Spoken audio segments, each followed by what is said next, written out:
I don't know what just happened. We just lost everyone that was on there. Oh, Ash is back. Hi, Ash. Hi, Ash. I came in as a participant. My other link wouldn't let me in as I don't know. Anyway, I'm here. We all just got kicked out. So I don't know how that happened. Did it say you had another meeting in at the same time? Yes. Yeah. I left that meeting and then I came back in and just registered as a participant. So a lot of demand on Zoom. Yes, yes, there is. Good to meet you, Sunil. Yeah, nice to see you, Ash. Sure, see you as well. I think it's this end other meeting thing that is messing us up for some reason. Like if in my case, sometimes if I'm using the meeting ID that I get from Zoom and I use it to schedule several meetings, it won't let me use the same ID. Yeah. Which is strange because this is Kate. Anyway.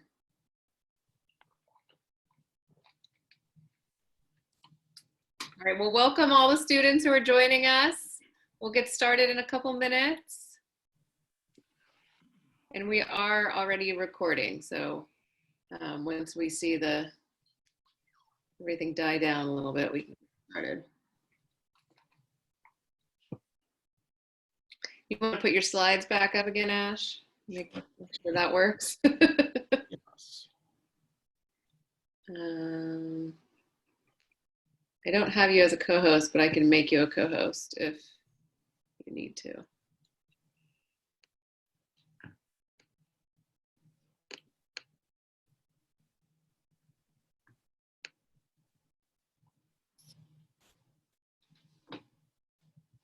Perfect. Looks good.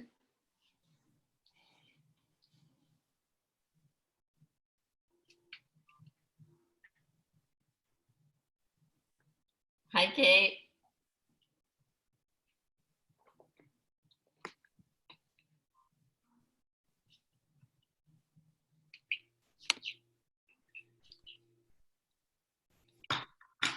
All right, it looks like we have a few more people joining in. We'll give it just a minute.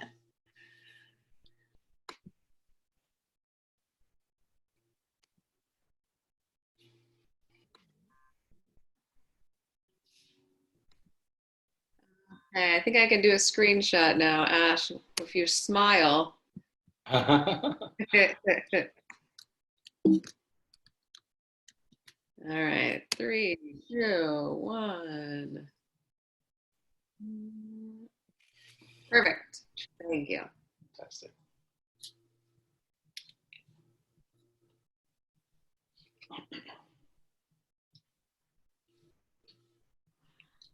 So, Nana, I'd say whenever you're ready, if you want to start introducing.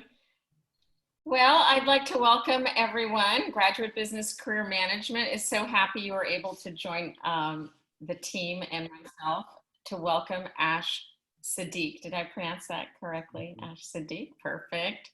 Ash, I'm proud to say, is an SCU MBA alum from 2001.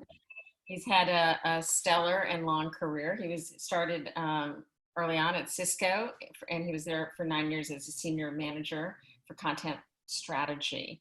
He has an extensive background in executive coaching and leadership development, helping high potential leaders succeed and be their best. And interestingly enough, he's also an author of a book with, I think your co-author, was it Rubin, Miss Rubin? Leslie Rubin, yes. Leslie Rubin. I did not remember her first name, so I called her Ms. Rubin. Author of a book on Amazon titled Meaning: How Leaders Create Meaning and Clarity During Times of Crisis and Opportunity. So without further ado, I'll hand it over to you, Ash, and there's the book. Yes. So have you take it from here. Wonderful. Thank you very much, Nina. So I'm very excited. We have the Santa Clara community with us on the phone, and we want to make this very interactive. So definitely unmute yourself, ask questions. We want to make this, give and take throughout the session. And I think one of the key challenges I see all of us struggle with is when people ask us the question, what is it that you do? And people go through it 3 minutes, 5 minutes, 6 minutes, and sometimes you listen to what's being said and you still don't know what they are saying. And that's really why working with the team here in Santa Clara University, we put this together. And before we get into the content, I want us to raise our hands and basically say, here is what's on my mind, Ash. I wish you could tell me how to do X, Y, and Z. So would love for people who are here with us today to unmute themselves and share what's top of mind for them right now.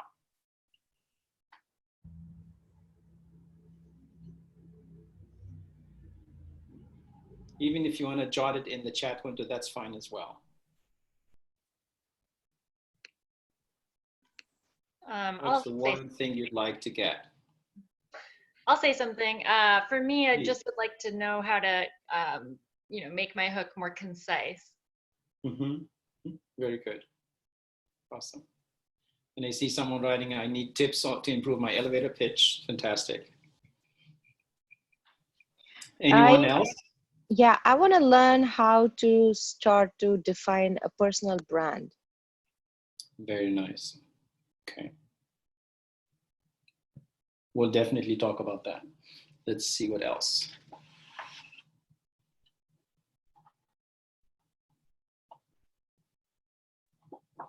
Don't be shy. Kind of going along with that, like how to define what is like how to find your personal brand, or to find what your elevator pitch is going to be, like a first starting point, figuring it out. Awesome.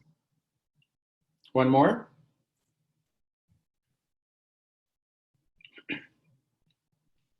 Okay, I will go ahead. It looks like we're all here for the same reason, and we'll just jump right into the content. And usually when I talk with people, and based again on my experience working, the main thing that I think is the most valuable is if we actually walk away from today's conversation, not necessarily with a skill set, but it's actually more of a shift mentally. It's a mental shift. And that's really what I'd love to happen. And I would love to hear from you after the session if you think that happened for you.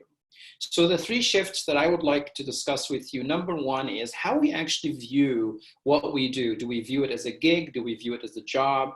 Or do we view ourselves as what I call enterprise? And I'm going to explain what that is as we go into it. And then we get to the question is, what do I do, and how do we define what it is that we do?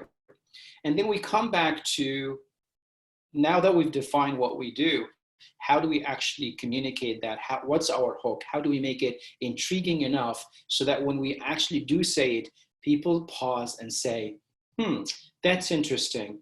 We actually have this need in our company, or I know somebody who would be very, very good candidate for that conversation. And then we look at number 4, where we bring it all together and we think through a model that I will be sharing with you at the very end.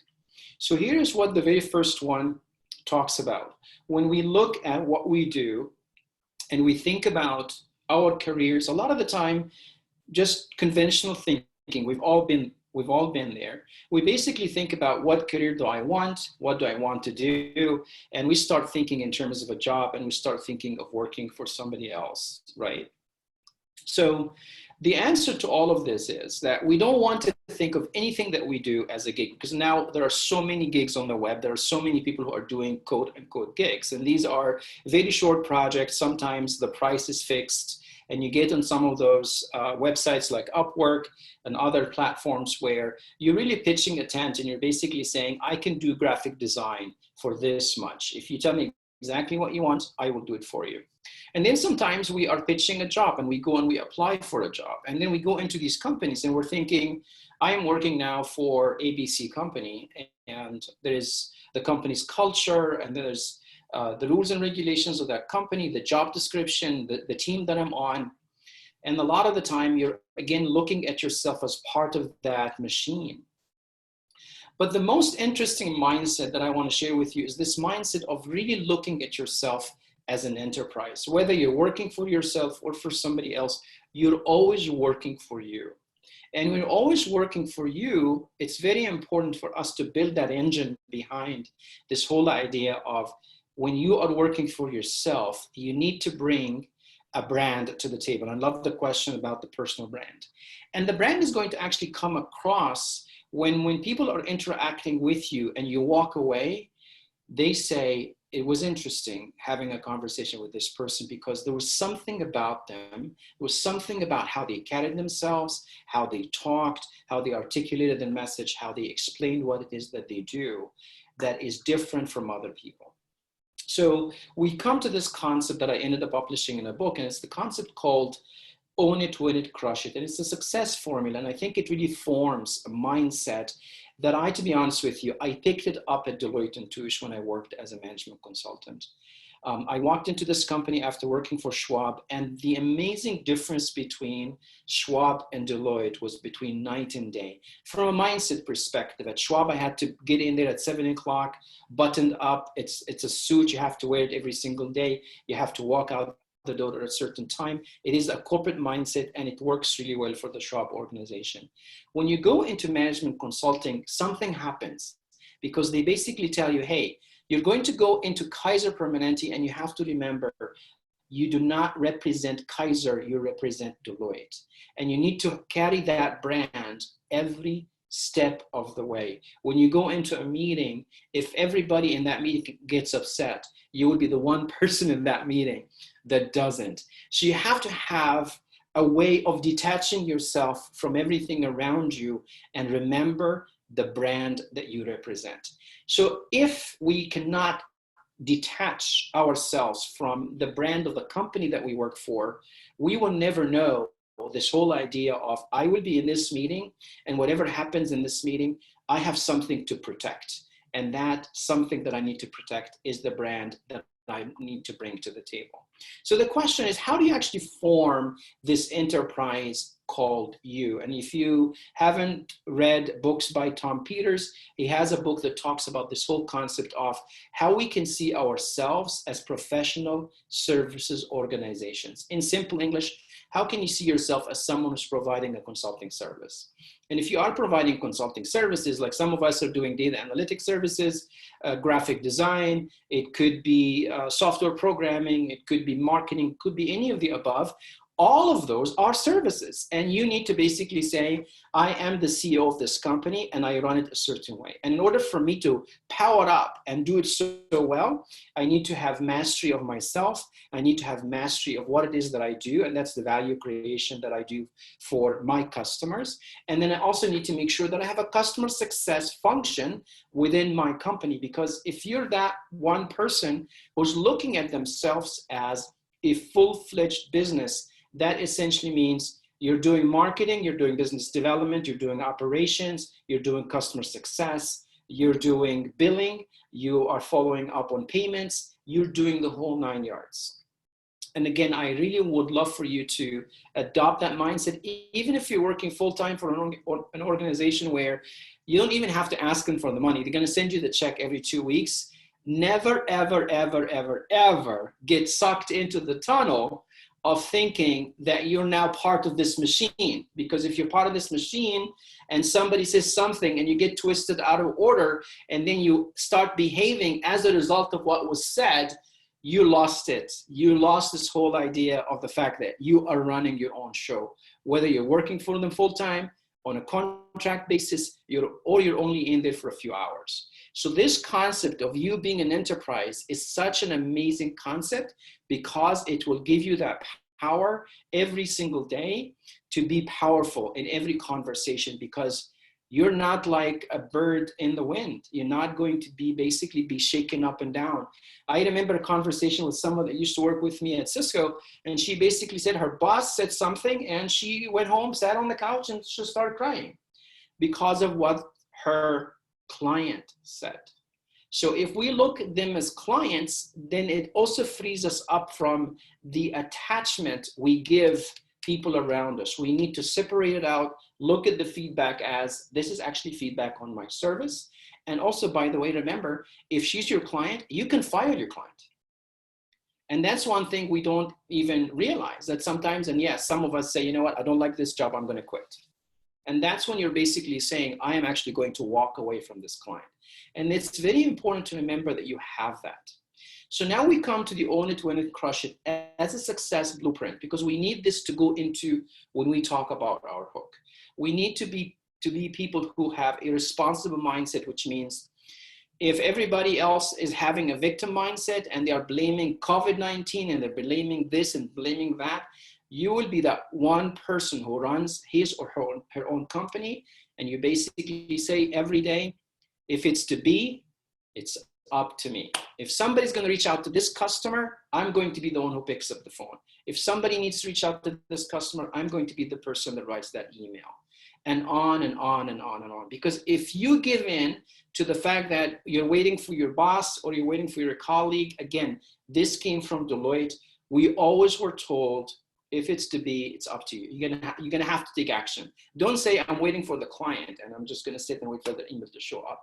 I won't wait. I will call them up. I will text them. I will email them. I will make it happen, right? Because I am essentially adopting that. If it's gonna happen, it's because I did something. An abundance mindset basically says there is business, there is money every day of the year. Again, COVID-19 or otherwise, just look at how much money Amazon is making, Walmart is making, Costco is making. So many of them are making a ton of money. FedEx is making, the US Postal Service is making. Thank goodness, right? All of this is happening despite everything, right? So an abundance mindset will always say there are always jobs no matter what the circumstances are. And a consultative mindset essentially means you're always focused on finding a solution. So then we come back to how are we going to win? And we're going to win by having a brand standard, and everything I'm actually saying comes down to you really sort of elevating your standards and your experience and what you can offer by doing the best you can. You went to Santa Clara, you got an amazing degree. Now the question is, how do I actually monetize it? And I monetize it by making sure that I'm going to bring the best level of service and the best level of skill to the table. And when people interact with me, again, they're going to say, you know what, that was different. Somehow they sent the message, they followed up, they did a great job, they made sure I got what I wanted. It's the experience that you create is essentially the composite behind value creation.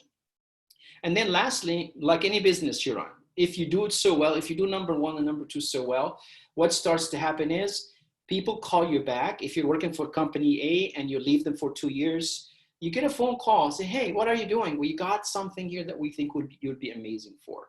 So this whole idea of creating the conditions for these phone calls to come happens when you do such an amazing job for some company and your colleagues and everybody around you sees the kind of quality you bring to the table. That's when we start getting these phone calls, and we get jobs without applying for jobs. Applying for jobs is for those who think conventionally. In order for us to create a different dynamic, we have to think in an unconventional way. And thinking in an unconventional way will happen when we apply some of the ideas we'll see coming up as well. So this whole idea of repeat business, new business, whether again you're doing it yourself or working for somebody else, it's going to happen when we do such an amazing job with whatever it is that we are being asked to do. So before I get into the next part, does anybody have any questions on what we just said?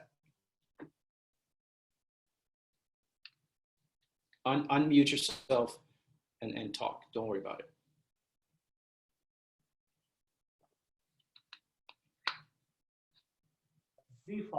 Resonating, not resonating. Yeah. None, an impact. Hi, I'm actually interested in the book you talked about. It was for Tom Peters. You said for Tom Peters, I think it's called the Enterprise 50. I'll make sure I get the right title and send that over to you. But of course, Tom Peters used to be in management consulting, and the whole book is about this whole idea of just run it like you own it, whether you're working for them or just working for yourself. You're always working for yourself, right? Thank you. Sure. Other questions or comments?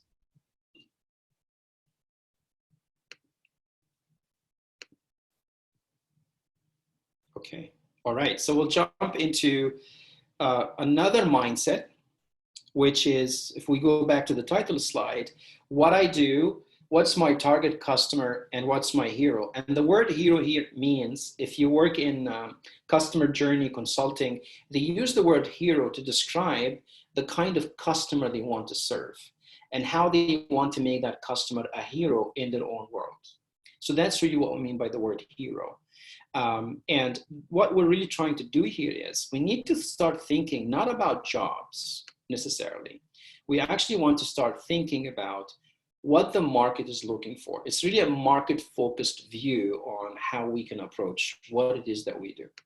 So we end up basically then having to think about if we have a particular service, let's say we're doing data science or we're doing marketing, we have to start looking for companies and businesses and market segments where we believe we have an opportunity to help that target customer or that target company or that target business owner in an exponential way. How can we actually go to them and pitch something that basically says, if you do work with us, it's going to be an amazing experience for you because we are just going to do such an amazing job for you. So we start getting clear on that target hero and their aspirations. And that again is going to change how we approach the job market, how we approach interviews. It's a whole different story because we're really coming at it almost like, again, like we are a business and we are providing services. And that's going to just change how we look at the opportunity and how we actually pitch ourselves. So in order for us to think about what it is that we do, I developed something called the tension index. And actually that was driven by experience consulting with Cisco with their innovation teams, where if we are providing graphic design, if we are providing data science, if providing accounting, finance, you name it, whatever it is that we are providing, usually there is one part of the company that need might exist. And that's what we essentially call, there is some tension in some part of the company. And that tension means there is a business need in that particular part of the company. Usually that business need actually replicates itself in so many different parts of the company, typically across a number of topics.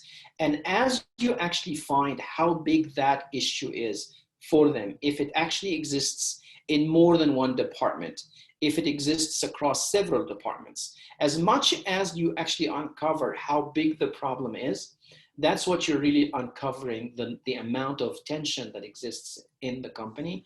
And the tension here is between where things are at today and where they need them to be. And that's really where, as much as you can uncover that information, again, people in consulting will realize this is essentially the information they need to come up with a proposal and also to come up with evaluation for if they were to solve the problem, how much money would that mean for that business? Because you do not want to give them a proposal based on the number of hours that you put into it. It would actually be more on the value that you bring to the table. And that's really where the tension index is important. You might actually find a lot of information about a target company that you're trying to approach by finding out what issues, what problems exist in the organization, and then run a multiplier effect in your head, because if it exists in one place, and if the company has 70,000 employees and 1,500 locations, you can only imagine how big that problem is. So now, we've shifted as Santa Clara graduates or students, the conversation from a tiny need to a more strategic need. And yes, not all needs are going to be strategic, but at the very least, you've shifted the conversation. And that's what we do with the tension index. And now once we actually find all of that, then it actually gets exciting because now, depending on what it is that you do, you can actually start linking between that tension and what it is that you actually bring to the table. And that's why we use a new model called the TIE model. And the TIE model stands for tension, inspiration, and excitement. Because you immediately will start getting excited because you can see that there is something that you can bring to the table that's going to make a difference in this company. So you have to go through the stages of amplifying the tension, getting excited about envisioning and imagining what the solution could be. And then you get excited so that when you go into the interview, you are already fired up because you can clearly see that you can bring something to the table. And then of course, yes, how are we going to articulate our differentiation in that conversation? And that's, I know, is something that's on our mind. So this whole idea of energy and excitement is something that's very, very critical as we get into the the hook component, right? And of course, the purpose of any pitch, whether we're pitching a startup company or we're pitching you as a professional, after we send in the resume and the cover letter, or even if I speak to somebody, my role here is not to send as much information as I want or as I can. It's actually really more about putting something in front of them that's going to create enough intrigue and enough excitement for them to say, hey, would love to have a conversation. And that's very important. I know sometimes we're trying to send a 3-page resume, a very long cover letter. I would say to you, try to find a way to create intrigue. And it could actually be by you not sending a resume, by you not sending a cover letter, but rather maybe sending a brief video where you basically say, I read this, I saw this, I think there's an opportunity here, I'd love to have a conversation. And you basically beg to differ. You don't send nothing other than that video. Or, you know, find somebody that can actually help you make an introduction. So one of the key underlying ideas I'm trying to share with you is do something different than what everybody else does. So now, just take a minute and think about, depending on what my specialty is, my work experience has been, then you need to start thinking, I wonder who my target customer is. Is that a particular industry? Is that a particular type of company? What are the particular type of issues that they should be having? And then also from a attention index standpoint, how big is that problem? Is it just tiny one in one department where they're not going to care that much about it? Or is it endemic across the business? Are they budgeting money for it? Are they investing money in it? Because we know in any company there are functions within the company where they may not necessarily be interested in spending any more money into it. Sometimes actually they cut off whole divisions. So it really requires some strategic thinking by looking at the market, scanning the industry that you want to focus on, and ask yourself, I have to get strategic here. I need to find an opportunity, a particular pain point that they have that is big enough, you know, hairy enough and difficult enough that when I go talk to them about the kind of work I did in Santa Clara and the type of labs I worked on and some of the exercises we dealt with and the data sets and the kind of algorithms we came up with, how all of those are going to help this organization. So with that in mind, I'm actually going to give you an opportunity later on to raise your hand if you want to and actually articulate your pitch if you'd like to do some practice and get some feedback. So just bear that in mind. So now we start thinking about how are we going to actually articulate our elevator pitch. In the back of your mind, you just want to keep in mind those 4 buckets. I need to create some kind of a context, similar to what we were doing with the attention index and what we were doing with the time model. We were really trying to find a specific situation, a specific problem, and we also want to amplify the problem. We need to really make sure it's very painful, because if it's not painful, we're not going to be there for a long time. We're not going to be helping them in a way that creates a lot of value. Remember that middle box was about value creation. So you want to get yourself associated with something that's actually meaningful in terms of the value it's going to create and the impact it's going to have for the company. And I know that's not easy, but I'm basically trying to say, just be greedy, go after the big fish. And then start thinking about the part of the solution that you bring to the table, and also step back and think about what other pieces of that solution does this company need? And can you actually be someone that can actually help them bring the pieces of the puzzle together?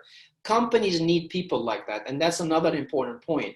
They no longer need point solutions. They no longer just need the data scientist or the analyst or the accountant. They need someone who is resourceful. Like I remember at Cisco, there were 50,000 employees, now 70,000, 80,000.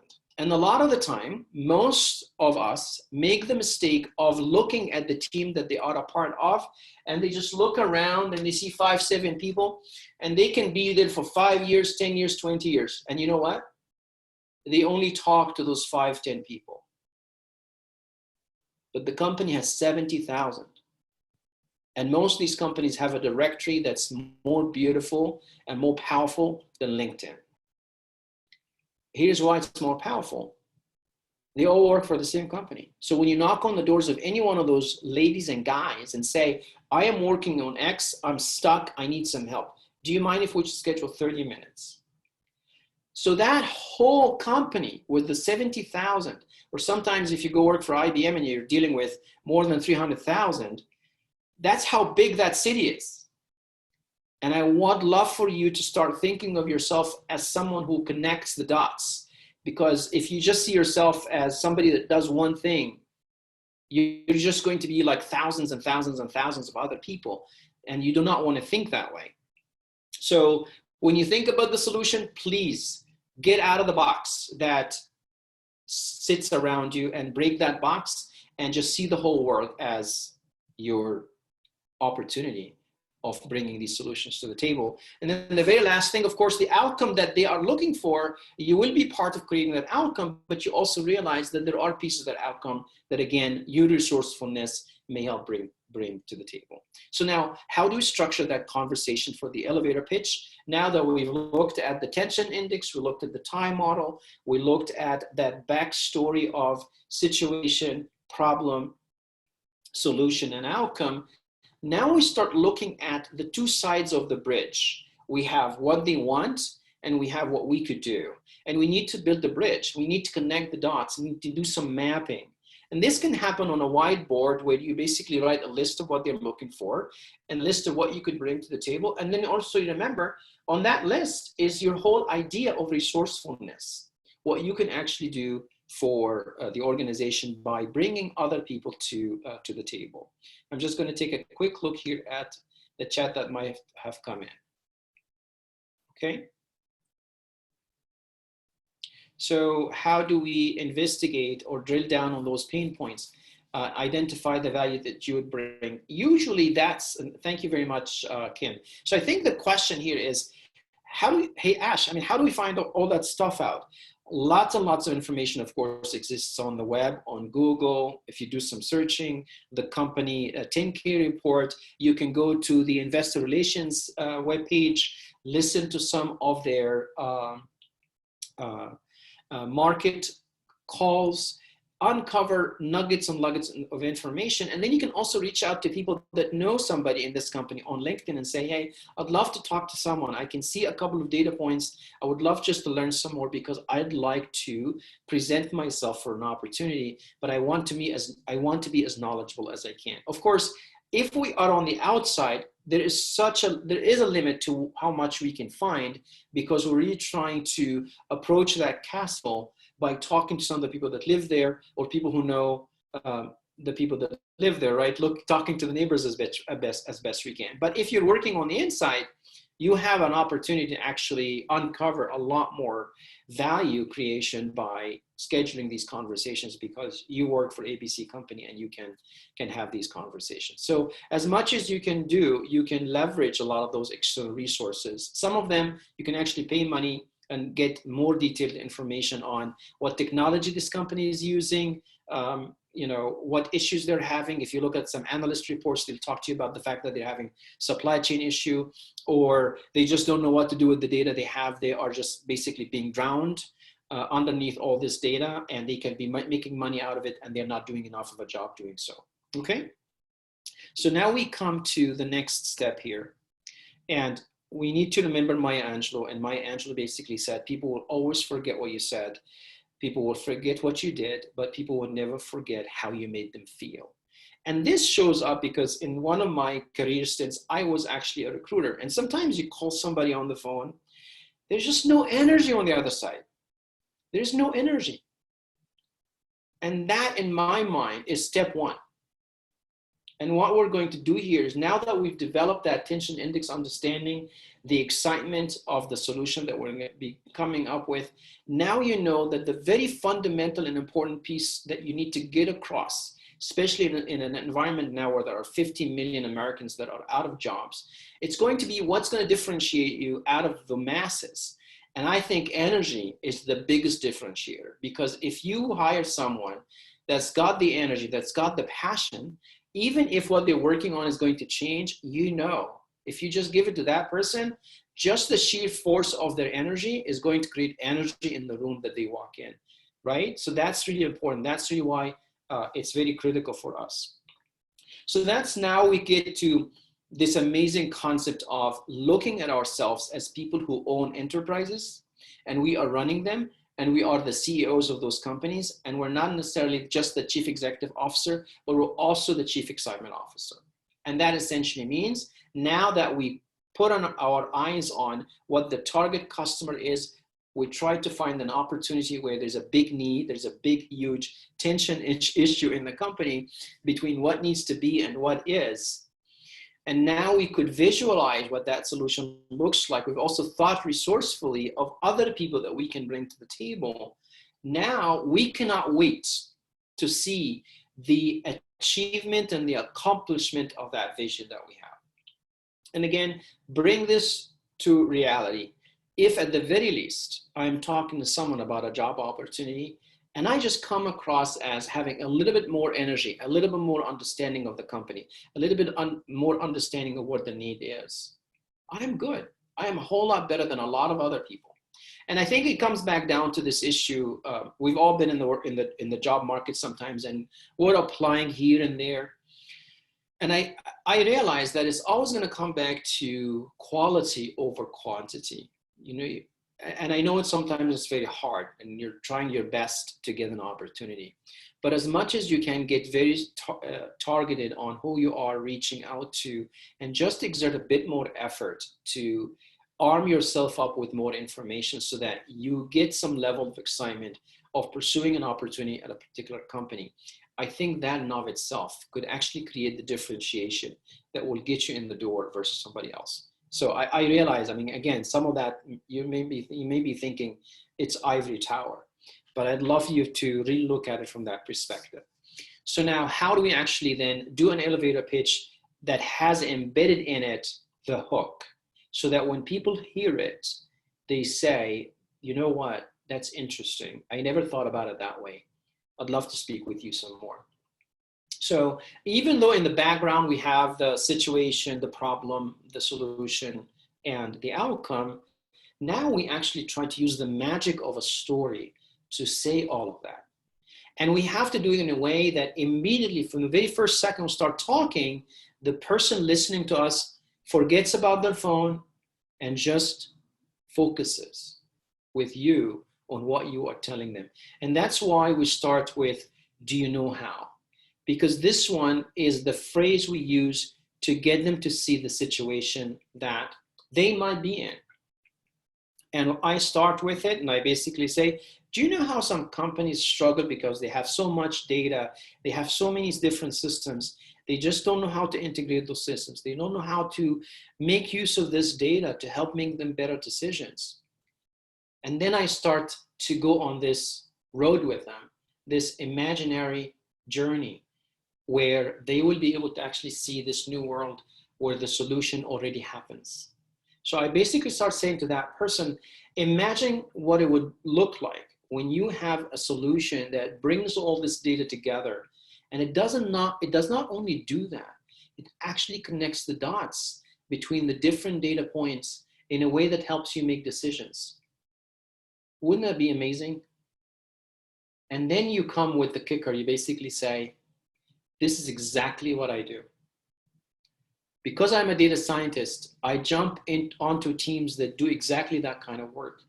And you know what's really amazing? When we end up creating that kind of vision and make that solution happen for companies that I work for or customers that I serve, it's just a beautiful thing to see. But you know what? There is a reason behind all this. And that's the piece about what I believe. So here you can attach, why do you actually care about all that as a career? There has to be something bigger than creating that software or helping them connect the dots for the decisions. Because maybe if this company is working in healthcare and based on what you do for them, they're going to be able to create much better pharmaceutical products much, much sooner. In my mind, I would actually start caring so much about people who are in hospitals and they're waiting for such an amazing product. And instead of that product taking 10 years, maybe by virtue of what you do for that company, that product takes less time. It could literally save lives. So what's happening here is we're really trying to make sure that whatever it is that we're doing, there is a much bigger story behind it, only if we exert the effort. And that's why step number 4 is very critical. about what we believe, what drives us, why are we interested in this job, why are we interested in that line of business. Because at some level, you need to look at it as a cause, as a movement, as you are righting the wrong. If there's somebody in the hospital and they are dying because there's no vaccine yet for COVID-19, I mean, that makes you angry. And we can basically say, yeah, but Ash, this thing just showed up a few months ago. Fine, but we're all waiting for that to happen, right? So we have this sense of urgency. We need to see it happen because we see people dying. If COVID-19 did not exist, issues still exist, so many of them, cancer, homelessness, you name it. And that's why I'd love for you to find an opportunity where you can actually make a link between what it is that you studied or your career experience, bridge the gap between those if you need to, and then look for a customer segment out there, a market, a company, a social need sometimes, because we definitely are not just talking about for-profit, we're also talking about non-profit, because at the end of the day, it all touches everybody. And that's really where I want to show you how we take all of this and start to build the language for this elevator pitch and make sure that within that elevator pitch, we provide that hook, right? So as you're delivering this message, when you look at that third row, this is really where you might say something that says, when I look at companies that do this, when I look at companies that help other companies build data science models, I see them going about it the wrong way. The way we go about it is, we really try to understand what really is going to drive value for you. And we don't do anything and we don't leave you until we make sure that you are able to achieve that value. So the piece about the hook is about you saying, I beg to differ. Because this is what's going to make sure that that person walks away and they're going to remember something. Because at some point in the conversation you said, but you know what? When I look at everybody else doing this, this is what they seem to be doing. And we actually beg to differ. We actually do this in a way that creates a whole lot more value. I'd love to tell you more about how we do this. And then you layer in the belief system that you have, then all of a sudden, again, you're somebody that's again, not just looking for an opportunity to make some money. You're also looking for something much, much bigger. You're looking to make sense and purpose and meaning of what it is that you do, regardless of what industry it is. Whatever we're talking about here applies across the industries and applies across sectors. So now we want to see a complete example.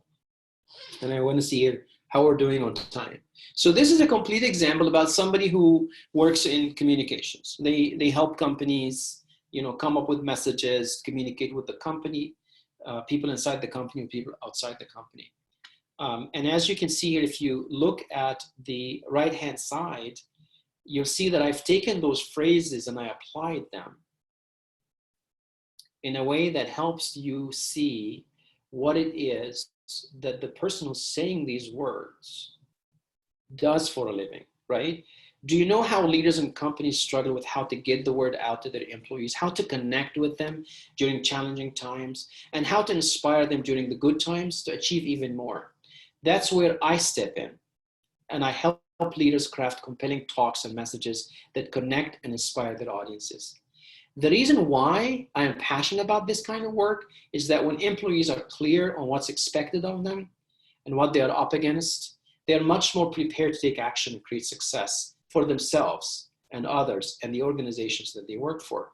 I wonder if there are other leaders or companies who could use this kind of help that you'd be willing to make an introduction for me. The very last one here is one ad where you can include this ask at the end. But you only deserve the right to actually include the ask if you do such a great job on the front end of really clarifying what it is that you do and for whom and why. So this is just a way for me to say, this is what it looks like when you finally get it written down. So I know it's going to take you time to sit down, maybe have version 1, version 2, version 3, and then seek opportunities where you are doing this pitch with other people. Maybe there are a few friends that you can practice saying it to them so that at the very end of that conversation, you pause and you ask them, Did I make myself clear? Do you understand the situation where I am brought in? And do you also understand what I actually end up doing?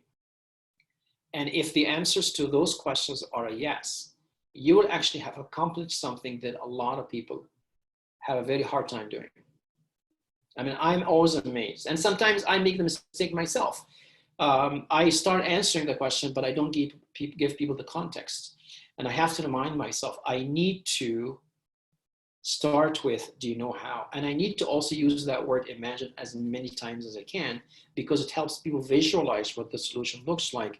And then I immediately put my solution and map it to that vision of the solution existing and live and kicking in front of them. So I'm going to give you now an opportunity to think about maybe perhaps raising your hand and just practicing here today.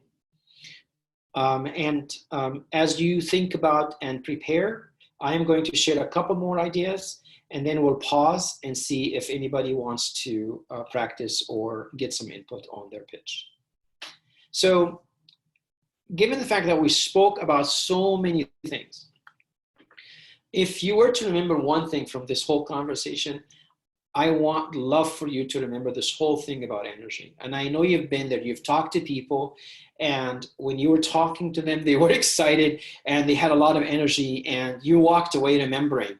You may not even remember what they said, but you remember something that they were, thank goodness, they were amazing people, full of energy. And you can tell that these people, whatever it is that you were to give them, they will get it done for you, right? Because they just have that sheer force of character, and you can tell they're all about getting things done. They have the energy, they bring it to the table, and they don't mind showing it as well. Because you may be energized and energetic, but if you're not showing it, I have no idea it exists, right?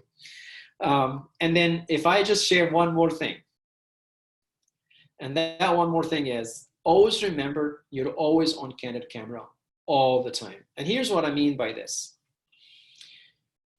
If we are contacting somebody on LinkedIn, if we're sending somebody an email, if we're texting somebody, if we're leaving somebody a voicemail, if we're talking with somebody on the phone, the other person on the other side is actually looking at you and listening to you and reading your messages as if you are in a display box.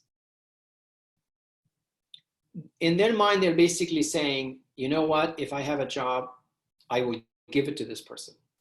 Because as I interact with them, they are very proactive, they take action, they're willing to get things done, they speak clearly. When they send a message, they don't blame anybody, they take responsibility, they see abundance, they're very consultative, they own it. They are bringing expertise to the table. If they don't have expertise, they are also open to saying, I know who to bring to the table. So that's why we're basically saying you are on candid camera all the time. And I know this is hard, and I know it's hard for you and for me. Sometimes we're just tired. We just want to shut everything off. And I want you to say to yourself, it's okay that that's the case. I really would love for you to remember these words. The words, it's okay. Just say, today, I am just going to shut it all off. I'm tired. I cannot do it. Because once you say, I'm going to get on the stage, get in front of that camera, pick up the phone or send an email or do whatever, you're on candid camera. And a lot of the people you're interacting with, they could refer you for a job, they could interview for a job, they can give you a job, they can talk to somebody else about you. So this whole idea of creating referenceability is happening 24/7. Write that word down, referenceability. And in that model that we use in the very beginning, the own it, win it, crushing it happens because you have now built into the system this whole idea of referenceability. You did such a great job on the own it side, on the win it side, that the crushing side becomes an autopilot phenomena in your life, because now the work that you've done ends up bringing more customers, ends up having people refer other people to you. And if you can get word of mouth and referrals to kick in for you, even as a professional who's looking for a job, can you imagine if a friend of yours talks to a friend of his or hers, and all of a sudden you're getting a phone call? That basically means you do not need to turn the LinkedIn jobs alerts on. You do not need to go to Glassdoor.com. You do not need to go to Career Builder. You do not need to go to this site and that site and that site. Can you just imagine creating some of those dynamics to work for you? And before I jump into that very last piece, I want to see if anybody would like to, jump in and practice, and would be happy to do that. So if you want to let me know, because I think I have one more slide to share before we open it for any practice opportunities. Does anybody want to do a pitch using the script that I showed you? Do you know how? Imagine that's where I come in, and then what I believe in. So Hi, yeah, my name is Dipali. I'd like to give it a shot. Oh, fantastic, Dipali. So I will finish one more slide and then I'm going to give you the floor. Okay, and definitely other people, if you want to, just like Dipali did, jump in. So the very last point I want to share with you is another framework that I think it's very important for you to reflect on as well. And I'm going to read what I wrote on this slide. This is, remember the purpose of your pitch. Again, that's the resume, the cover letter, the spoken word. Again, it's not the quantity of the information. It's only to intrigue them enough to be invited for an interview. Remember that, right? So now we come to this model, and I call it the 3M model, because it helps you take everything that we talked about and just bring it down to, what do I do? So the very first thing that we want to do is we want to make sure we have the right mindset.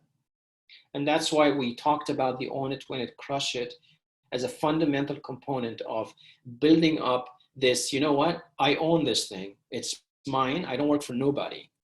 Even if they send me a check every 2 weeks because they happen to think I'm working for them full time, that's fine and dandy. But you know what, at the end of the day, I run this ship, right? So that mindset really gets you to really treat this company so well and treat everybody around you so well and protect your brand, because now that mindset is all about the fact that you've decided to have a brand. And that brand is not in the wind for anybody to affect it. You are the only one that protects it. So this first piece is making sure that you're constantly thinking about how you are positioning yourself and how you actually view yourself. The second one is the messaging that you're doing. Every time you're writing an email, texting, phone calling, whatever it might be, you're actually very conscious of the language you're using. You're trying to be very clear and on point, and creating intrigue and being memorable by doing something, again, that's different than what everybody else does, right? And we talked and shared examples on that. Then the last thing that a lot of us forget, and when I was talking about the 70,000 employees and the 300,000 employees, is the fact that you need to be thinking about not just looking at yourself as the only resource you have. You want to look at the networks you have, the Santa Clara team here and the organization behind them and the alumni network and the company you work for and the thousands of people who work there, LinkedIn and all these other tools that create such a multiplier effect for you, right? All these network effects we talk about in the Silicon Valley. So don't go it alone. Start by giving. Look for opportunities where you can contribute somehow. Look for referrals. Look for people that can actually refer you to other people. Partner up with them. Get creative, right? Tap networks that already exist. Look for an association in that target market that you're trying to penetrate, and then reach out to that association and say, hey, I just want to give. I want to volunteer. I want to work with you. I love this space and I want to work with you. And of course, on the back end of it is you're thinking strategically, I'm going to get to know the board. I'm going to get to know the people that work with the board. I'm also going to get to know the people that know them. Oh my God, look at the board. There are 10 people, multiply that by another 10. That's like 100 each, right? But you have to put in and give first, right? So let's now pause, give Dipali an opportunity, and then if other people want to pitch in, as soon as she's done, we can also give you an opportunity as well. And again, ask questions. So Dipali, let's go for it. All right. Hi, everyone. My name is Dipali. Do you know what a senior level executive in a company or a new hire or a child of domestic abuse in a foster home or a 13-year-old girl who is a victim of sex trafficking, your aunt in senior living, do you know what all of these people might have in common? So imagine yourself flying in an aeroplane and the flight attendant is conducting their instructions. The first thing they say is, in case of an emergency, the oxygen mask is going to fall. And if you're traveling with a child, use oxygen mask on yourself first before you try to save the child. This is exactly what I do. I am the founder and CEO of a nonprofit company, and I provide health and wellness uplifting solutions, tools, and techniques to this entire population.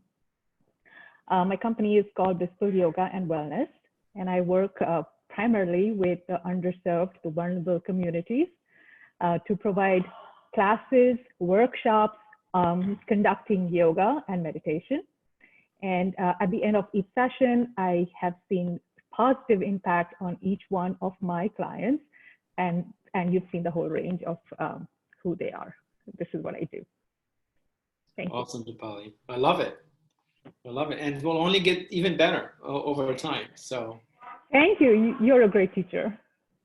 thank you. And we'd love feedback from people. I mean, if people want to give feedback or if other people want to practice here, would love to hear them.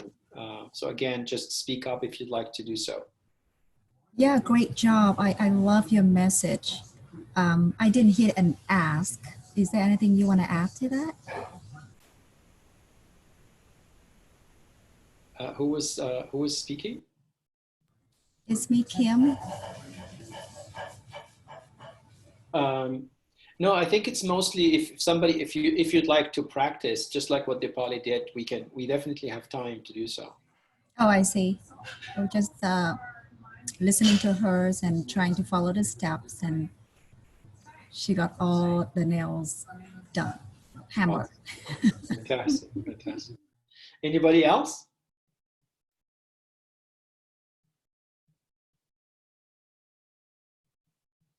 Any questions in general about everything we covered or something else? Ash, I actually have a question. Sure. Do we need to change our elevator pitch based on the audience we're speaking to? And again, I'll use my reference because in my audience, I am talking to youth, and then I'm talking to potential funders. So it's the whole range. I'm not always going to be able to connect. Oh, this is the pitch I use for someone who's going to fund my, invest in my company, and this is youth I work for. So, okay, do I change my elevator pitch? I think that's a good point. Depending on potentially what that person you're talking to could possibly do. Let's say if they can refer you to someone. So they ask at the end, like we did with the example, depending on who that person is, that last sentence may differ. Right? So if I know they know some VCs, I might say, I am in the market, I'm doing a fundraise. Do you happen to know anybody in that space? I'd love an introduction, right? So I might just shift the ask a bit more, and I may, so I think the do you know how, imagine, those two pieces and where I come in are actually consistent, because you're trying to make sure they walk away knowing exactly what kind of space you are in and what you do and how you do it differently than other people. And also, why do you care about it? Why are you so passionate about that space? And then the ask may then differ based on who that person is. I think so. Thank you. Sure. Other questions? Hey Ash, this is Jessica. Do you still have time for one more elevator pitch? Oh yes, please. Okay, I want to take a try. Sure. Do you know how the successful job seekers get through difficulties and turn adversity into opportunity? Yeah, so I think that's where I step in. And then while we have a fantastic panel discussion scheduled on August 5th at 4:30, and we welcome our Santa Clara alumni and the students to join, because I think no one ever got anything extraordinary done without initiating or accepting a challenge. So welcome. Hopefully you can share this with your classmates and your friends. So join us. Thank you. Wonderful, wonderful. Before I give feedback, anybody wants to give feedback?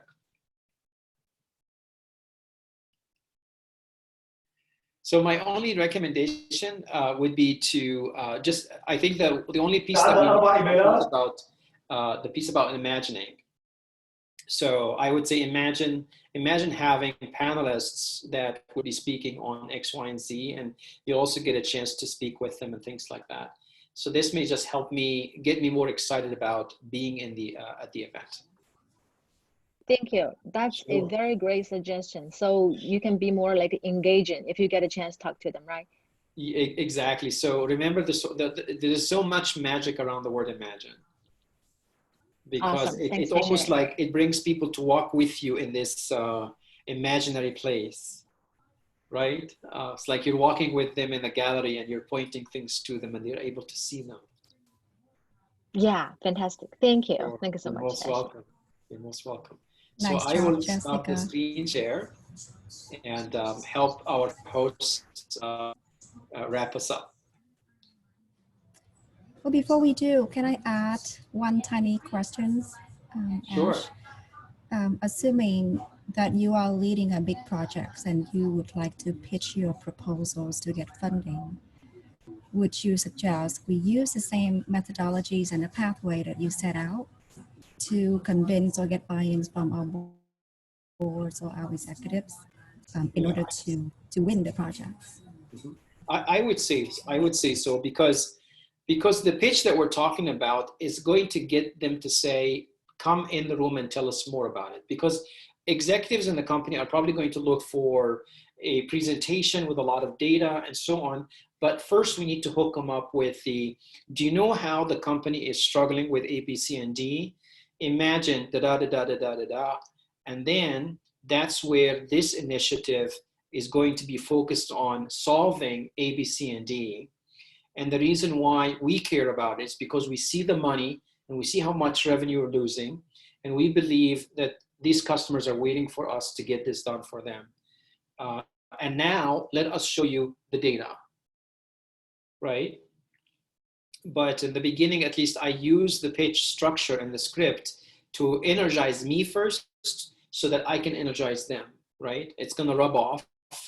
And maybe also what you could do is you can do some lobbying in the beginning, go to them individually with that passion and excitement and get them to imagine with you. And then you bring them together in one room. You already fired them up before. Now you add to that energy level and then back it up with all the details. And of course, talk about the risk management, risk mitigation. So when you hear me talking about Chief Excitement Officer, it doesn't mean we are forgetting the downside, right? It doesn't mean that. It means that we're elevating the issue and we're also going to be looking at all facets of the issue. Terrific, terrific. Thank you so much. Sure. Great, Ash, thanks so much. Kate Moody from Graduate Business Career Management. I just wanted, for the students who are on the line, just wanted to give a little bit of a plug for an event we're having next Tuesday, which is a virtual interviewing tips workshop. And what really made me think of it was Ash's idea about energy and enthusiasm and coming across that way. And there's some slides that we're going to go through and some ideas about how you show up in a virtual engagement like this and carry that energy and enthusiasm forward with you. So I think it's a good kind of maybe segue into some of the things we learned today. So Tuesday at 4:30. I'm trying to think if it's at 4:30. Exact noon. Yeah, thank you. Thank you. At noon. Tuesday at noon, and you can register on Handshake or contact us at gbpcareers@scu.edu. All right, Sunana, off to you.